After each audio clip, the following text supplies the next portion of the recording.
Okay, if you run product feeds and you want to see in Google Analytics which feed is sending you traffic and which one is actually converting, you will need UTM parameters. In our product feed manager, you set that up directly in the feed editor. And I'll show you how. So you go to the product feed manager, open the feed list, and click edit on the feed you want to track. In the settings, go to Google Analytics tracking checkbox, select that one, and at the bottom of the feed editor there will be showing 5 fields, and you fill them in once and they apply to every product in this feed. So campaign source is where the traffic comes from, and I use Google_shopping. And medium is the type of traffic, CPC in this case, and the campaign name is how you identify this feed in your product, in your reports on Google Analytics. And I will always use the file name. Just use something descriptive. If you run multiple feeds, you will give each one a different campaign name.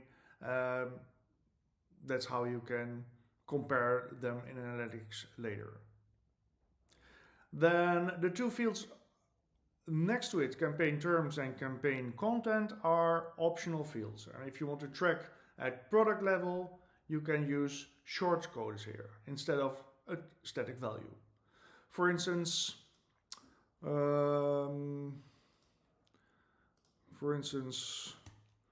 product SKU.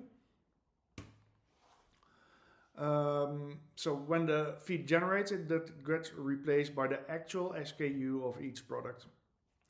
And you can also use like product title, product brand, product ID, or a product group ID. And here I will do product title. All right. So if you want just feed level tracking, you can leave them blank. Click Save and Generate.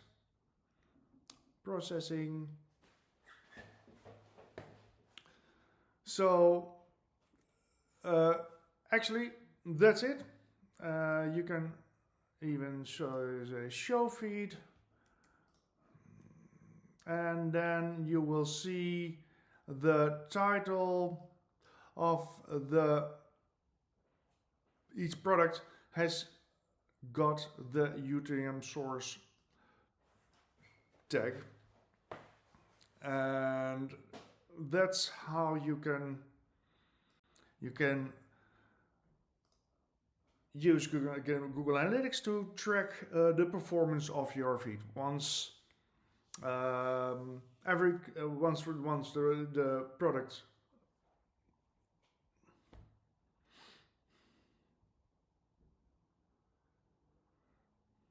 So that's it. From this point on, every click from this feed passes the UTM values to Google Analytics. One thing to watch out for is keep the naming consistent across your feeds. Uppercase or lowercase underscores, Analytics treats those as separate values. So if one feed uses, for instance, Google_shopping and another feed Google Shopping with a capital G, your data will get split. Pick one format and stick with it. Also remember, it can take up to 48 hours before the data will show in Analytics. Alright, that's it.